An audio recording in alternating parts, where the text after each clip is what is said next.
The Winter Olympics, tonight on NBC.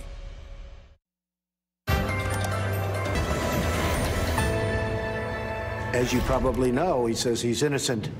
And I think you have to remember that. He said very strongly yesterday that he's innocent. So you'll have to talk to him about that. Well, he denies it. Look, he denies it. I mean, if you look at what is really going on and you look at all the things that have happened over the last 48 hours, he totally denies it. He says it didn't happen. And, you know, you have to listen to him also. You're talking about, he said 40 years ago this did not happen. These vicious claims about me of inappropriate conduct with women are totally and absolutely false. They're pure fiction and they're outright lies. If President Trump's defense of accused domestic abuser Rob Porter sounds familiar, that's because it's almost word for word the same statement of support he offered when alleged child molester Roy Moore was under fire and when he himself faced allegations of sexual misconduct from more than a dozen women.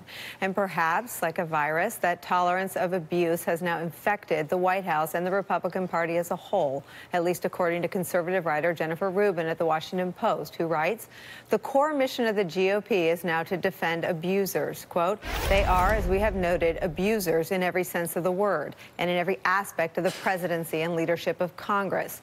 They abuse the privilege of serving by hiring utterly unqualified and morally reprehensible characters.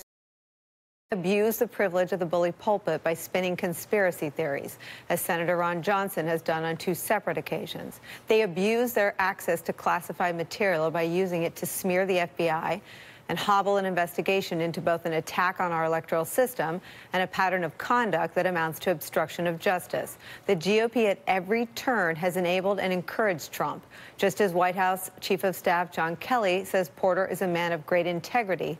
Republicans praise Trump as a successful president, an admirable leader of their party. We're back. The panel's still here. Phil Rucker is still with us. Megyn Murphy. So, you know, I think it's important to really think about how far we sunk with Roy Moore and how we had a president who was willing to openly support an accused pedophile who multiple women said abused him, harassed them underage.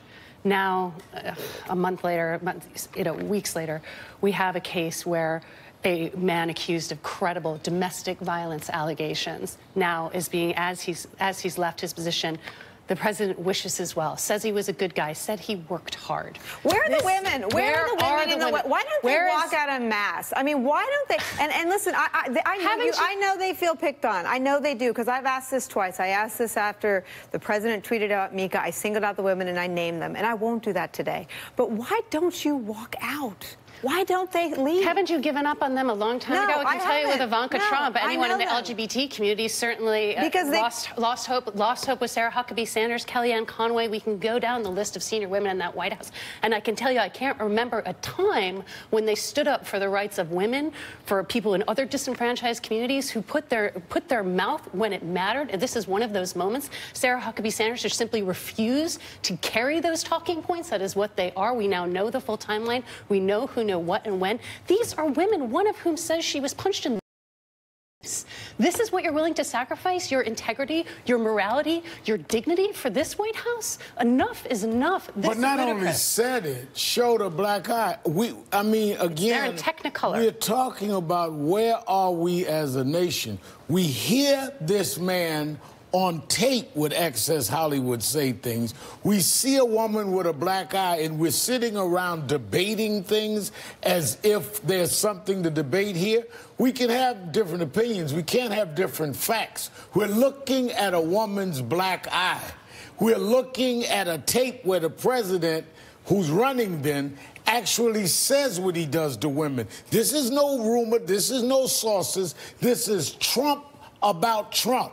And he still gets elected. And I think that women and men need to stand up and say, we are going through an existential crisis in this country, normalizing this kind of behavior. But where we are is precisely that Donald Trump got elected after the Access Hollywood tape. And everybody, and more than a dozen other accusers afterwards. Right, and the accusers. everybody who is working in the White House, like everyone who voted on November 8th, knows exactly who he is and what he stands for. That's the problem. Would it make sense in the Trump White House for there to be an outraged dismissal of Rob Porter on the grounds that he was an abuser of women? No. The president himself is an abuser of women. Do you think if you've gone to work for him, you've already made some part of your peace with the fact. Well, yes, but this is why, again, we come back to Kelly, because the reality is there was a theory.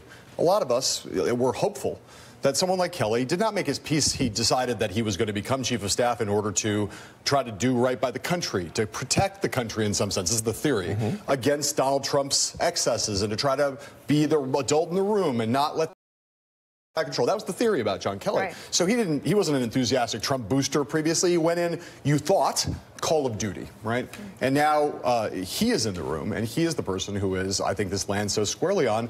And what everyone now says is, well, we've learned that the man says things that are, if not completely racist. He says things that are borderline racist. He attacks Barack Obama and an African-American congresswoman, makes a story up. Congresswoman Wilson. He attacks dreamers. So we discover those things about him, and now we discover not only that he has been shielding, comforting, even giving aid and comfort to this very credibly accused wife beater.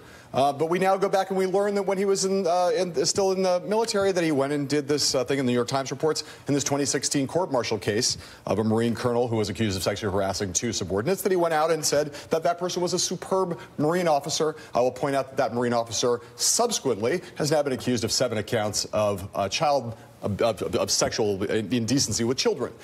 So the moral compass that people right and left hoped was present in the chief of staff is clearly not. But can we also just dismantle for a second the theory that because Donald Trump was elected, that was somehow a premature of okayness on the Access Hollywood tapes and other accusers coming forward? Right. It was not. It was a different time. Yes, it may not mean that women en masse, that men en masse turned against him, but it certainly doesn't mean, and we cannot let it mean, that they said it was okay. That is not what that moment meant, and we are in a very different time yet. That is a very dangerous meme to carry forward. We should not do it. We should I don't agree with it. What I'm saying is everyone who works in the White House You're responding to my question of who resigns.